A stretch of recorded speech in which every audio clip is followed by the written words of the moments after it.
Welcome once again.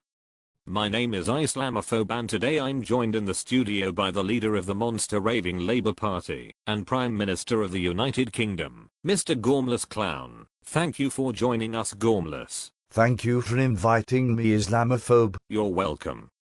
Well, shall we start by asking the question that's on the tip of the nation's tongue? Realistically, what chance have you of winning the upcoming general election? I honestly believe that I am the only one who can win the election, as my policies are sound and I care more about the British public than any other candidate. Well, we will come to that in a moment, but first I would like to ask, where your confidence in winning stems from? My confidence comes from several sources. First of all, since George Galloway's attack by Muslims and his antics on Big Brother, it appears that he has now lost the support of the Islamic Federation of Europe, and which party has done more to Islamify this nation than the monster raving Labour Party, so I believe we will have the support from the IFE. Secondly, the election has been timed to coincide with when the troops will either be flying home or to Afghanistan. Therefore, in the confusion, the majority of soldiers won't be able to vote against me. Thirdly, I have issued citizenship to a record number of immigrants on the provision that if they vote for the monster raving Labour Party, I will continue my open door policy if I remain in power. So you are basically saying you are selling out British people to further your own political ambitions.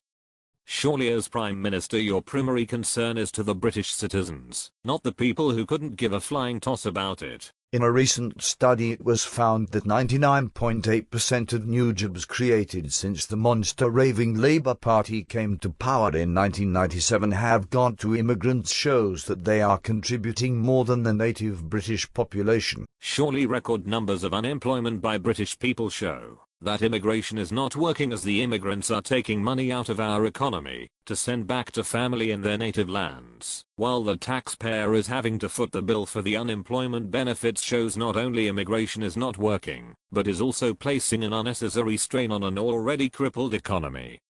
Surely if we sent the majority of unskilled immigrant workers back home, then that would create several million openings in the job market for British people who want to work, not only keeping money in the United Kingdom, but also save billions of pounds in benefit payments.